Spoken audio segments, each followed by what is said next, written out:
Okay, this is going to be the WrestleMania 29 related video. Before we get into it, though, I know we got WrestleMania this weekend, and I know sometimes people would ask are you going to do a preview of the big weekend?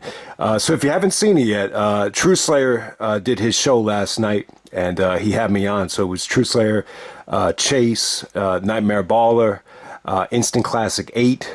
And I believe Eric, who used to go by the YouTube name of Cool Nerd, if I'm not mistaken, so we did a preview of the big weekend, not just WrestleMania, but obviously, Bloodsport, GCW, and WrestleCon, and all the, tremendous independent wrestling action that's going to be taking place. But obviously, WrestleMania is going to be where it's at.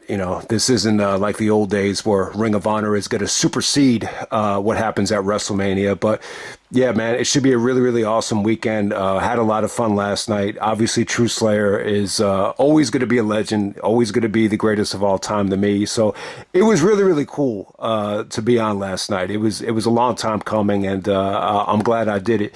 And we did touch on the Punk stuff at the end. So I'm a little bit hit or miss on the Punk stuff. I think there was a lot to like, and there was also a lot to get angry about. But yeah, it was a really, really fun video. So we're going to move on to WrestleMania 29. So yeah, I think most people just assume this would be a rebooking video, just like WrestleMania 18. I might give some thoughts about, what my final card, would have been at the end of the video, because obviously I think with WrestleMania 29, I think it's the one show that I think WWE wishes they could do over again. Don't get me wrong, man. It's still a good show. The review, I was pretty positive, more positive on this show than most people. I think it got a lot of comments for a multitude of reasons. It's the last wrestling video I ever did on camera. The quality was a lot better than the webcam stuff. But obviously, with WrestleMania, it was a very polarizing show, I think, for a lot of people. And for the people that actually liked the show, I think the review kind of just made them feel a little bit better, because I think there was just a lot of negativity in the air about especially the double main event here. But let's just break it down in terms of the buy rate and the attendance. So we're going all the way back to April 7th. 2013, the home of the Giants and Eli Manning, East Rutherford, New Jersey, MetLife Stadium. The attendance is 74,300. Does a pay-per-view buy rate of 1,048,000. That's a pretty good number. I thought it was lower. I could have sworn that this did around 800,000. Maybe domestically it did, but the worldwide number, I'm assuming, is over 1 million. So it's not a bad buy rate. It's definitely better than expected, but the bottom line is it's way down from WrestleMania 28. I normally I don't think WrestleMania rematches work. Even if it's going to be great, like Taker and Michaels, I think they're always going to take a hit. But with this year, it's a little bit different. I think with Roman and Cody, I think just the way it's been booked, especially with The Rock, coming on board, that's definitely going to give it a huge boost of, momentum, even though you don't have to worry about the buy rates nowadays. But hey, man, we're going to get right down to it. This is responding to the WrestleMania 29 comments.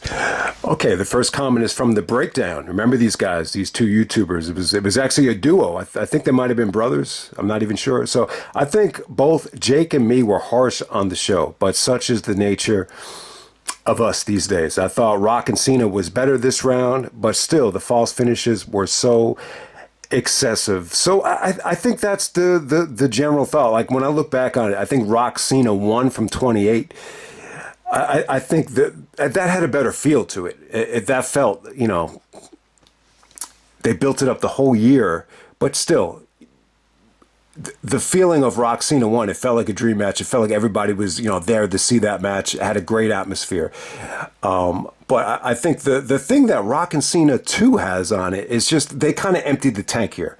If you want to argue that it felt forced, if you want to argue that they abused the false finishes, yeah, I mean, that's well documented. But I think, Rock ended up actually, I think, tearing his abdominal muscle here. So, the bottom line is I really thought Rock and Cena, in terms of the effort, in terms of them working hard and emptying the tank, they really did that, which is something, Triple H and Orton, they did not feel like they emptied the tank. But, Rock and Cena, that's one thing it has on some of the other WrestleMania main events, is the effort was good, and they really tried. They tried to give the fans what they wanted. It just felt a little bit forced. I would definitely agree with that. All right, my only gripes about the Rock Cena match from WrestleMania 29. This was actually commented from a year ago by Tomaselli. So shout out to Tomaselli. He still, writes comments on a lot of reviews in current day. So he wrote this about a year ago. The constant reversals, counters of the people's elbow, the FU, the rock bottom, the STFU. I don't remember about the five knuckles shuffle and the sharpshooter being constantly countered, avoided. However, everybody and their mother knew that Cena was not going to lose to The Rock 2 years in a row. So I think that's another problem, too. I think this was totally predictable. In a lot of ways, it really did feel like Cena and Rock were very, fan-friendly, very babyface heavy. Rock was very watered down here, in my opinion. He wasn't allowed to be himself. You did not get the heel Rock. I think, that would have been one of the interesting things if, either Cena or Rock was to play a heel, at least in one of these matches. It really would have helped, I think, the 29 one. If you're going to do the rematch 2 years in a row, you got to do something different in terms of the creative, in terms of, making both guys a little bit more versatile. So obviously, they pitched the Cena idea going heel. I think Cena wanted to turn heel. They just were adamant that it was not going to work. And I don't know. I don't know if Rock would have been open to being a heel. Now he is. I think at that time, I think part of the motivation for The Rock was just to kind of use this momentum heading into Hollywood. If you remember in 2003, The Rock actually came back just to turn babyface, just to get a little bit more of that fan support, heading into the next movie, which was, I think it was Walking Tall or The Rundown, or I think it was actually The Rundown, one of those movies. Next up, we have Gold Standard. Remember this guy? Yeah, he used to make videos. Haven't seen him comment in years. But I do remember this guy, Gold Standard 000. I thought this Mania was on par with last year's. Great show from WWE overall. The card had some good matches. I enjoyed last year's big three matches more. Taker versus Punk was very good, but only the third best match. Triple H and Lesnar was my favorite match. I thought that was just a great brawl. Rock and Cena worked better this time around in the ring. Okay, yeah, I mean, so definitely, like, Rock and Cena definitely felt a little bit more satisfying. So this is what this guy says. Triple H and Lesnar, match of the night. At the time, I thought Triple H and Brock was definitely the match of the night. Like, in terms of it being unpredictable, in terms of, how they're booking Lesnar, you don't want to make him look weak. The drama that went into that match, Shawn is kind of like a wild card at the ringside. I really thought Triple H and Brock was match of the night. The problem is, like, people at the time, I think, especially the people that were there live, I think when they saw Triple H and Brock live, I think it got off to such a sluggish and dead start that a lot of people just kind of thought, all right, this just isn't clicking. Like, they're just not hitting. Maybe they had a tough time in following Taker and Punk. All right, from Hindturd, another YouTuber. I really loved Taker and Punk, and I gave it 4 3/4 stars. Just incredible to me. I actually liked it better than Taker and Shawn from WrestleMania 25. Just a phenomenal match. I wasn't near as high on Triple H and Brock as you. I see where you are coming from, though. I'm right there with you on Rock and Cena, though. Fun match. All right, so another positive thought on Rock and Cena. I think more than anything, watching this show back, Taker and Punk is clearly the match of the night. In retrospect, for me, I think Punk really brought his A game. And yeah, Taker and Punk really, really clicked. I got to say, that tombstone kick out was phenomenal. Some of the creativity here with the Anaconda Vice and the no selling of the go to sleep into the tombstone. God, that was some beautiful stuff. This really is like Taker's last great WrestleMania match. So that's pretty cool. All right. So next up we have Prince of Strong Style, 6683. Probably the guy that comments the most over the last couple of years. Really, really cool dude. He writes, would like to see more videos on camera once in a while. It's tough, man. Watching this thing back, it's cringeworthy, even though the quality is good here, and even though it's short, I just say to myself, God damn it, what the fuck? It's like I'm never happy with these old videos, especially the webcam stuff with my brother from WrestleMania. I just say to myself, what the fuck were you thinking? I will say this though, I think being on camera it does help. I think a lot of times you want to see the guy that's commenting. I think some people prefer it just to have this voice coming from some fucking dungeon. Like some people prefer that with no personal stories, no personality attached whatsoever. But yeah, I think from time to time, I think you need to be on camera once in a while. It is fun. Like I like to make it more of like a Brock type of thing where it's every once in a while. I think if you see the guy's face every day, I mean, you would get sick of it. And that goes with anybody, no matter what you look like or who you are. You'll get sick of the guy, seeing them every single day. But, once in a while, it's good to see the guy in front of the camera. I definitely agree with that. It's just, sometimes I just don't think they come out that well. And especially when you're reading matches and reading notes, you don't want to do videos looking down. You want to look at the camera and just be extremely passionate. And sometimes it's just very, very difficult to do. I think the trilogy video came out all right, but still, you're never happy about these older videos in retrospect. All right, man. This is from Mr. Lucid LJ. Remember this dude from Ireland. The new camera looks really good, man. I still have to watch the show on my computer. Been out of action all weekend.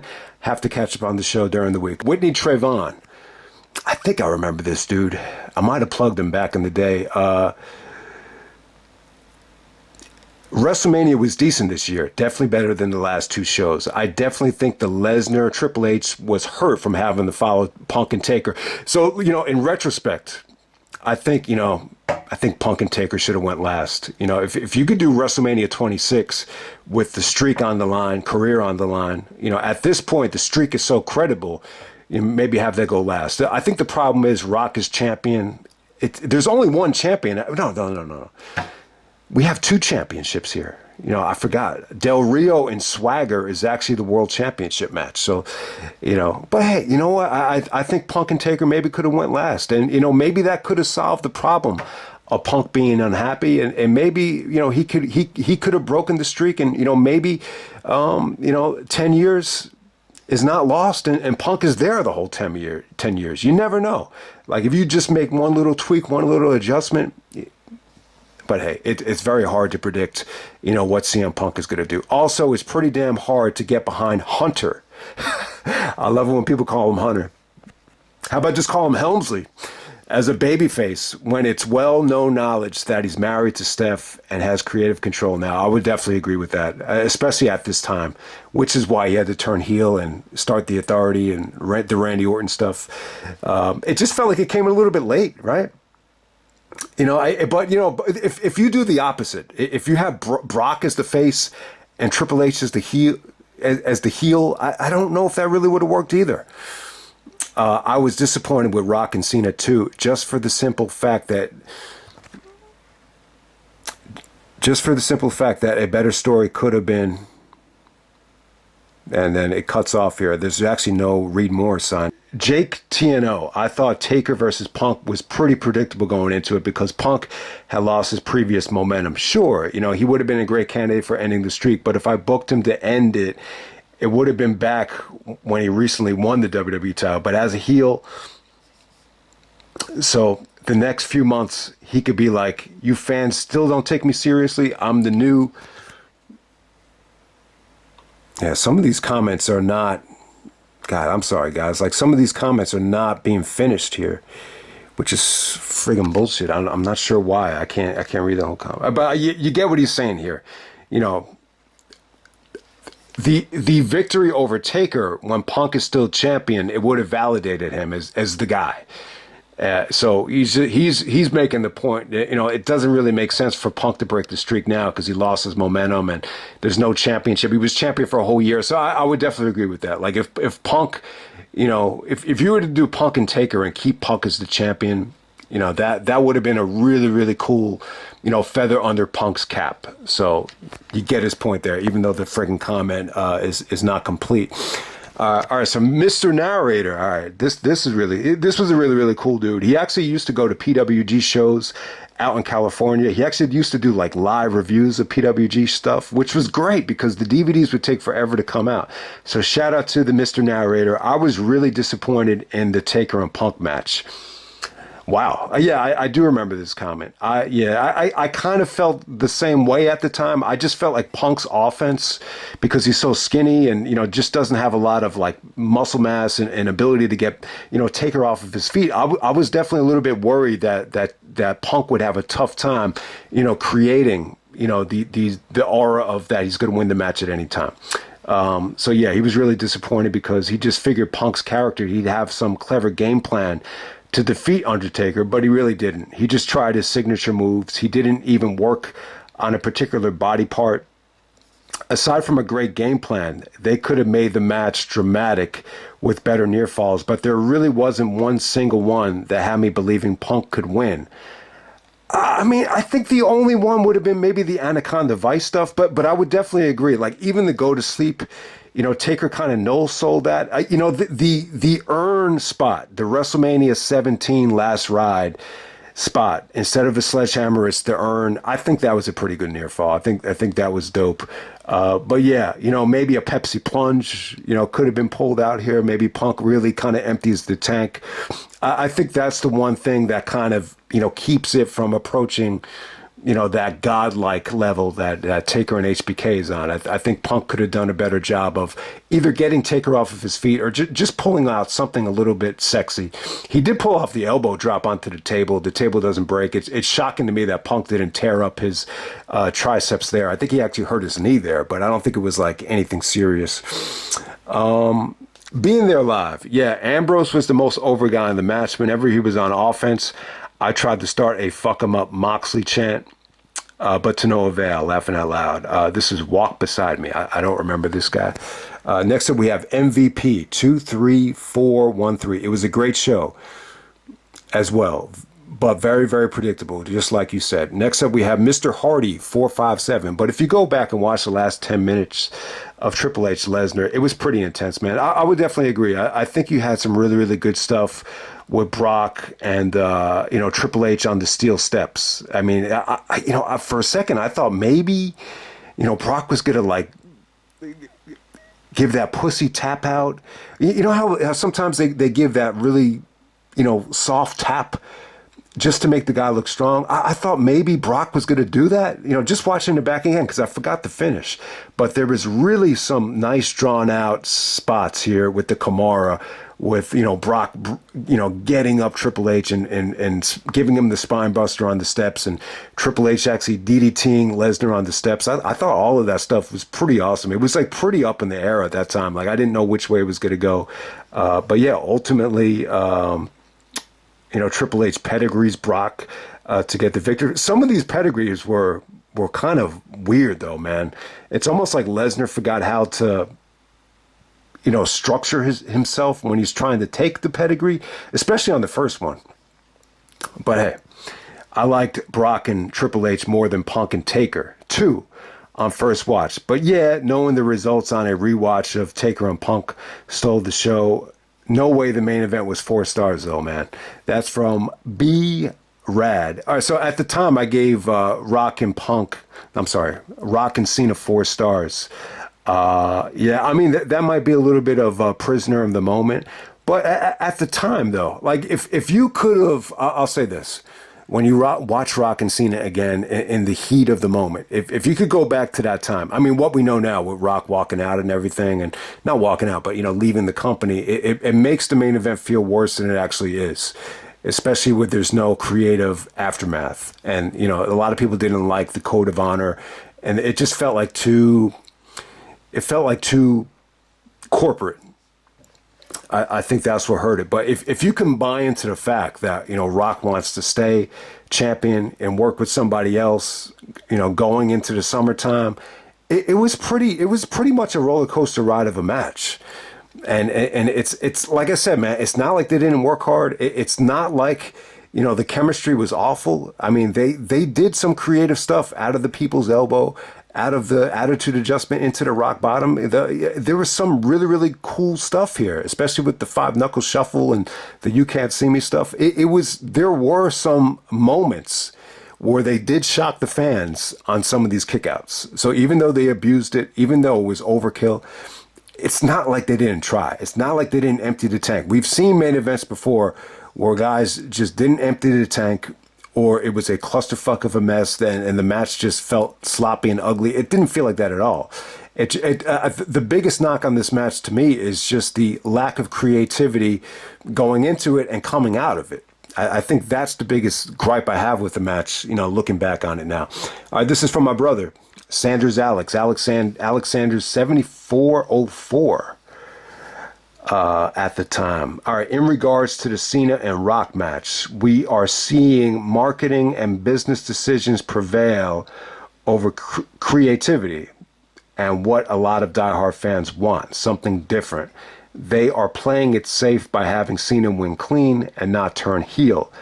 I am disappointed because they could have at least teased a heel turn and had a lot of fun messing with the fans, both mainstream and the smart marks. Instead, they went for what was pretty much simplistic and easy. This is another comment that is not complete in the comment section, but yeah, you get what my brother's saying. I kind of just said the same thing. I think that's the biggest problem with it. Yeah, I think if you're going to do a rematch, you got to at least make it a little bit disappointing, make it a little bit interesting. I think when you look back at Taker and Shawn from 26, you knew that match was going to be a classic. You have the streak on the line, so that's a little bit of a different situation there. So it's tough to compare it to that, because that's almost like the same thing where you're giving us another rematch. Both guys are baby faces. But, Michaels was able to pull it off because of, the will to win and the relentlessness and just the streak. The streak is a big selling point. At the time, this title, it just didn't feel as important as the streak. All right, next up, this is from Thrash 8720. I think I met this dude at a Ring of Honor show back in the day. I think he's more of a Japanese fan, if I'm not mistaken.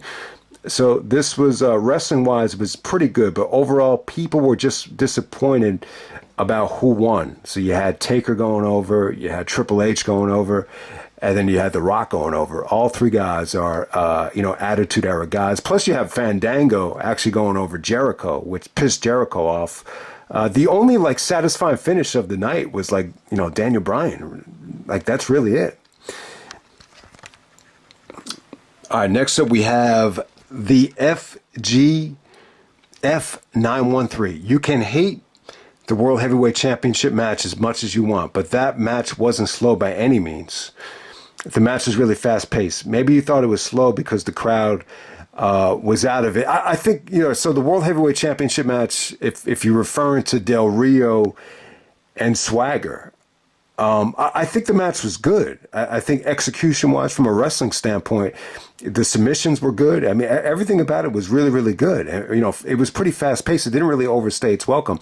I think that the problem with it was, I don't think either guy was really over. I don't think Del Rio was over as a face. I don't think Swagger was someone that the fans, gave any heat to.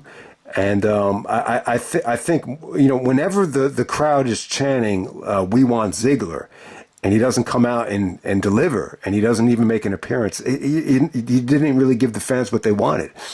They did the Ziggler cash in the next night on Raw.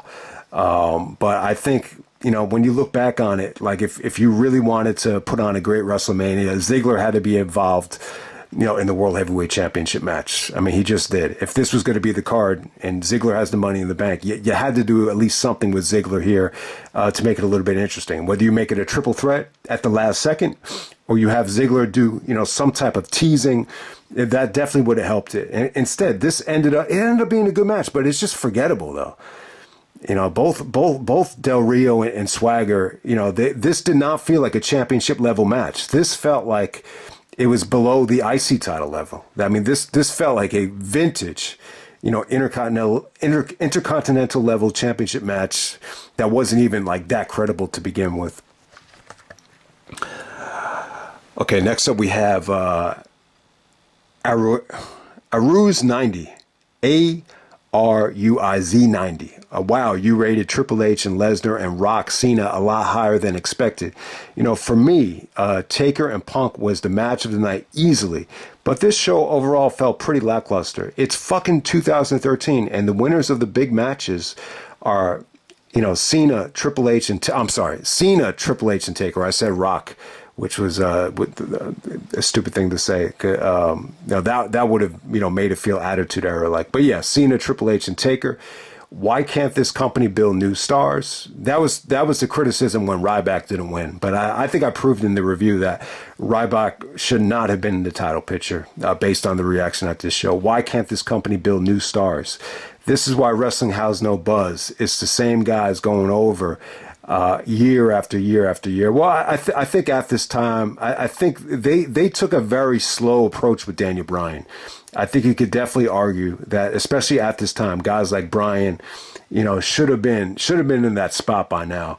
But for whatever reason, there was just a lot of hesitancy about it. I think they felt like they had to definitely, cater Bryan to, a different realm of a fan base. I think that had a lot to do with it. But in terms of Cena, going over in the main event, him winning the championship again, the argument that the WWE is going to use is that he never beat The Rock, and it's a story of redemption. And Cena can't be the guy unless he beats The Rock.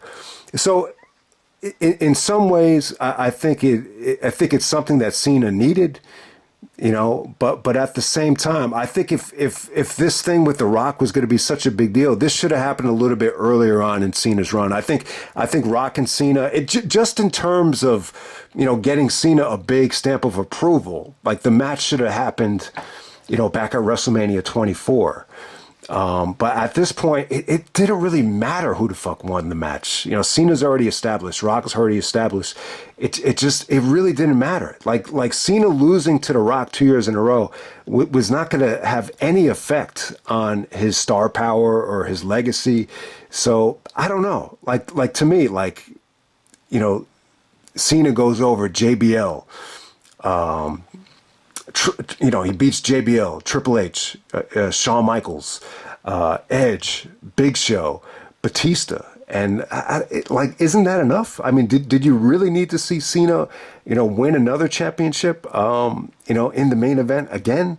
I think that was the mindset at the time. But, maybe this plays into it a little bit as well. Maybe Rock has, put over so many guys, before going to Hollywood, from Kurt Angle to Brock to Jericho, maybe just getting that big win over The Rock. Like a lot of people just didn't think it was that big of a deal. So I think that has a lot to do with it as well. All right. I thought the Fandango. All right. So this is actually from Ali with the face. I thought the Fandango and Jericho match was probably the worst of the night. I was not impressed by Fandango at all. I would definitely agree with that. When I watched Fandango and Jericho back, I think Jericho looked good. He looked like he was in great shape. He was pretty over. But Fandango in the ring, I mean, the dude was just nothing, to write home about. Triple H and Lesnar and Rock and Cena, were disappointing for me. I like the finish of Triple H and Lesnar, but the rest of the match is kind of dragged and the crowd weren't into it. I think that's the one knock on Triple H and Lesnar. I mean, you would think, both guys are, the faces of the brand extension. Triple H, the top guy on Raw, faces the top guy on SmackDown. This should have been a huge, big money match. And it probably should have happened at WrestleMania. So, maybe they did make the right call here. But I just think more than anything, when you look back at Triple H and Brock, I just don't think either guy was good at being a babyface. And I think that's what hurt it in terms of, getting the crowd invested. Neither guy really connected that well with, the fans, especially like at this time. I think the business was just so exposed that it was just tough to, get behind either guy because Brock's not a good face and neither really is Triple H, especially like at this stage, post the Steph stuff. Rock and Cena was just finisher overkill. And I'm not usually someone who is bothered by that kind of thing. And then once again, he was going to comment on Punk and Taker, but the thing shuts off. All right, Straight Edge Junkie says absolute Chad. I don't really know what that means, but let's just move on to the next comment. But honestly, guys, yeah, I don't know. I'm not really thrilled with some of these videos on camera. I just think a lot of them just don't age well. But next up, we have my Deathslayer. I like the show, but I thought it wasn't great. Cena Rock was a finisher fest. I would like to have seen a match with a more refined structure. I would definitely agree with that. That's a good comment. A little something out of the box. Maybe a more technical match. Maybe more selling. Punk and Taker was very good, but it didn't reach the level of the HBK and Triple H matches. It could have had a bit more time. That's an interesting comment about Punk and Taker. I think when you look back at Punk and Taker, it's pretty damn cool that it came close, though. Like, because when you look back at the history of Punk and Taker's other matches, I don't really know if they had great chemistry. Some of their other matches were just very rushed to me, but there came a point in the match where it almost reached that level. It really is, one of Taker's best performances at WrestleMania ever, and his last great performance. And I think Punk was really good here. His timing was good. I think he was motivated here. I think the Punk and Taker match is definitely the match of the night. Comparing it to the Shawn match from 25, that's a tough sell. The Triple H, some people hate those Triple H matches. Some people even think the Triple H matches are a little bit forced as well. But the HBK and Shawn, HBK and Triple H, they really found their groove with Taker. That it's a difficult ceiling to reach. It really is. But I think Punk did a really, really good job. But I think the one knock on that match is what a lot of other guys said. I think Punk needed to really bring out that one, big move, or that one monster near fall where you almost thought it was it. But I think he did a good job, especially with the urn stuff. And the build up there was really, really fun as well with Paul Heyman dressing up as Paul Bear. I think there was some good creativity there in terms of the build up. That was the match aside. I think everything about Punk and Taker delivered. The build up, the match, the finish, everything. All right, Black Star keeps shining. Shout out to Talib Kweli and Mos Def. One of the best albums of 1998, Black Star, the Mos Def and Talib Kweli album. That came out on arguably the best, best release date in hip-hop history, September 29th, 1998. I actually went to the record store that day. I wish I got that Black Star album. I actually got Jay-Z's Hard Knock Life Volume 2. But yeah, you would have had to be a millionaire to get everything that was worth getting that came out on that day. But I don't want to take away from the video though. Let's get right to it. Completely agree that Triple H and Lesnar was match of the night. Wow.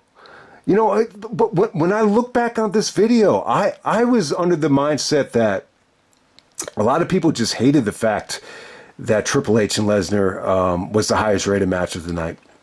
But yeah, Triple H and Brock. I actually enjoyed, the matches that they had. I've seen people shitting on Triple H and Lesnar just because it's Lesnar and Triple H. Pathetic. Easily the match of the night. So yeah, I'm glad to see some support for that. All right, next up we have Marcus Aurelius. It wasn't a bad show. Some good stuff, but I was somewhat bored throughout it. 7.5 out of 10. Oh God! All right. Next up, we have All right. We have Devon 1097. There is no way that the main event is even 3 stars. There is no way that Triple H and Brock was 4. I give that 3 3/4. Taker and Punk was 4.5. Undercard was decent. It was a decent show. All right. Next up, we have Clowman 72. Higher rating for Triple H and Brock than Taker and Punk. Are you high? Laughing out loud. Next up, we have Fake Wife. 4 1/4 for Taker and Punk. Really? Brock Triple H match of the night? What? All right, Yvonne. God, man, I can't believe there's this many comments. I don't know why is there so many fucking comments here. I have no idea why. Next up, we have Ivan TXU XUCV 24. Some of these screen names I can't even pronounce, man. It's pathetic. Next up, all right, so he says overrated Hunter and Lesnar, in my opinion, but good review. The crowd sucked for the main event. The match itself was way better than last year's, but the crowd and maybe the storyline made it worse. Phenomenal Hitman 5150 says, in my opinion, I hated Triple H and Brock. I was bored throughout it all. I don't see the appeal of that match from the beginning. Well, first of all, it's Triple H and Brock were the two biggest stars of the Ruthless Aggression era. They built SmackDown around Brock. They built Raw around Brock. I think if Brock did not walk out of the company, I think the evolution stuff with Orton would have felt a little bit more natural. I don't think they would have rushed it. And I definitely think, WrestleMania 21, it would have been Triple H and Brock. And that would have felt like a much bigger match. I think at this time, though, I think, Triple H was almost like a part-timer that, a lot of people didn't like Triple H at the time. He really hadn't proved his worth yet as, someone that was going to really take over the company and do a good job with it. I also hated the World Heavyweight Championship match, slow, boring match. I dislike Swagger as a worked, so maybe that has a part in it. I don't really understand the grammar there, but Swagger is someone that I think he had a great look. He's got an all-American look, a great resume. I just don't think the guy's really cut out to be like a main event guy. All right, the Candle Guy 90. This guy always used to kill me for overrating CM Punk. Wow, I can't believe it. I thought the show was barely decent. In my opinion, Triple H and Lesnar looked dumb and stupid. The main event was pretty good, and Ryback and Henry was the worst thing ever. First, I think Mark Henry looked good here. This was really Mark Henry's prime. If anything, the thing that was disappointing about that was just how over Ryback was. And it kind of, my prediction was that Ryback was not going to thrive in a WrestleMania environment, filled with smart marks. And that will be my argument for, why he shouldn't have beat Cena, to end the Rumble. The Rumble came down to Ryback and Cena. I'll check the show out again down the road because I usually agree with your reviews, but here we couldn't be more conflicting. So I think the Candle Guy 09, I think he was more of a fan of independent wrestling, international wrestling. I think he was going through a time at this time where he felt like the WWE was just very, very watered down. I was going through a phase at this time where I was really just friggin' burned out with the indies. I was just like, man, I am not going to watch independent wrestling shows if it's not if they're not exceptional. So at the time, I found WWE to be very, very easy to watch compared to, CZW or even, the end of Chikara in 2013. All right, Tomaselli writes, WWE WrestleMania 29 sucked. Even RVD Tito for Life picked this show apart. I didn't know Bill and Doug did a review of it, but yeah, I mean they're always going to hate WWE. Especially this show is just not for them because anytime you get a repetitive WWE main event that's been done before and the crowd is just not there, they're going to pick it apart. That's what they do. That's what Bill and Doug does. All right, next up we have A Stone 08, former YouTuber here. Shout out to A Stone. I also gave Triple H and Brock 1 star. Weak, no holds barred match. There is no emotion to this. Well, I think Sean was in there to really help it out with the emotion. I think Triple H did show some intensity and a sense of urgency on his comeback.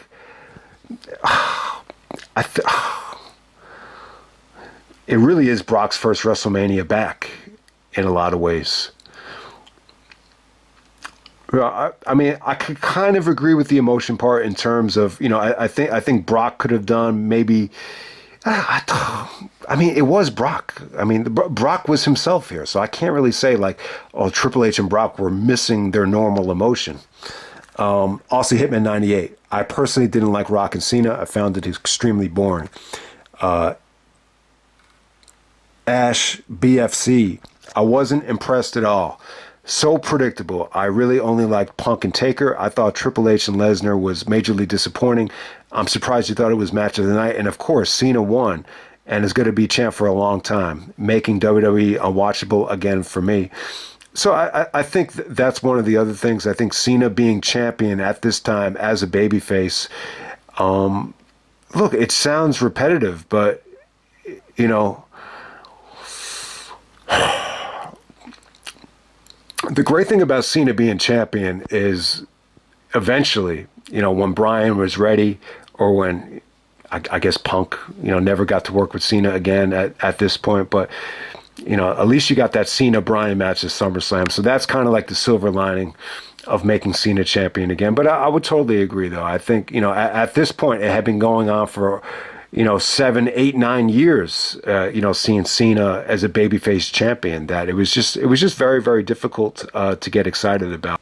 But Victor Williams, last couple of comments: WrestleMania disappointed me. A-Stone 08, I gave this about a 5.75, one of the weakest WrestleManias in a long ass time.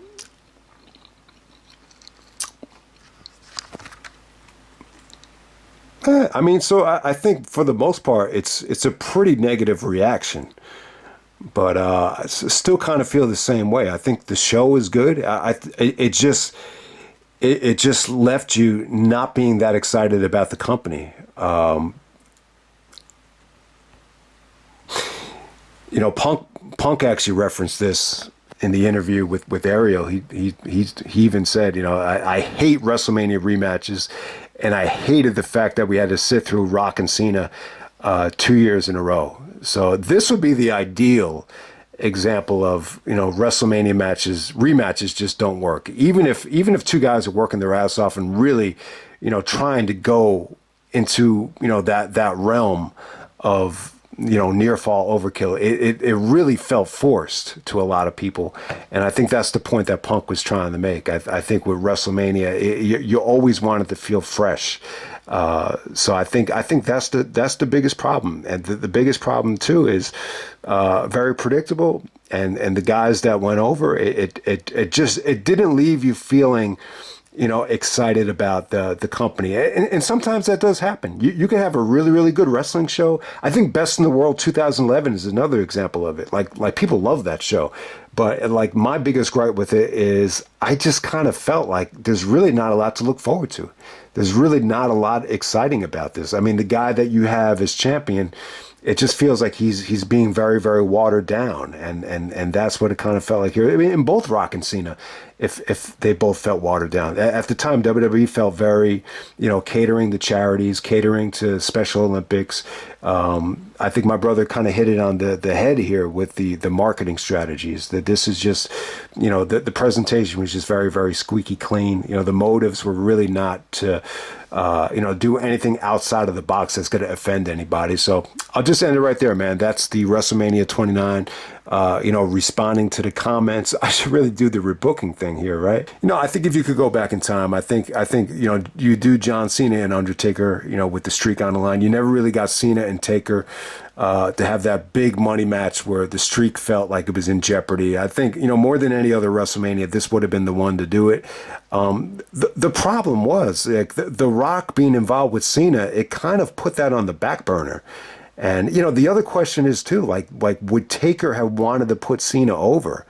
I definitely don't think he would have done that. And, you know, so that's another, you know, that might be another issue. It just felt like at the time, WWE didn't want Cena to do the job to Taker. You know, even going back to WrestleMania 23, when, you know, it was teased of happening back at that time. All right, so let's say that Triple H and Brock was already done at SummerSlam.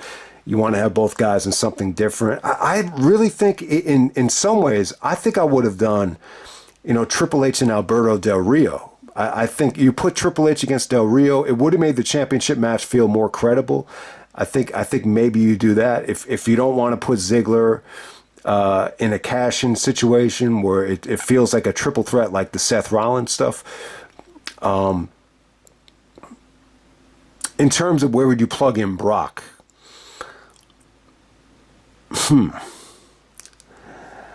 I like the idea of doing Brock and Jericho on this show. I think Brock and Jericho would have been cool. I definitely would have done that. So that's how I would kind of restructure, the big money matches. The Shield stuff, I will pretty much keep the same. I would keep it exactly the same. Maybe you could have done, you could have put Daniel Bryan with Randy Orton and Sheamus, to take on the Shield. I think I would have liked that a little bit better. Maybe that would have been better. So yeah, Del Rio and Triple H. I think that would have been a solid match, and that would have felt like a championship match. So putting Triple H in that match would have solved that problem. But that's pretty much it, guys. That's how I would have, restructured the card. So I hope you guys enjoyed the video, and I'm out. All right.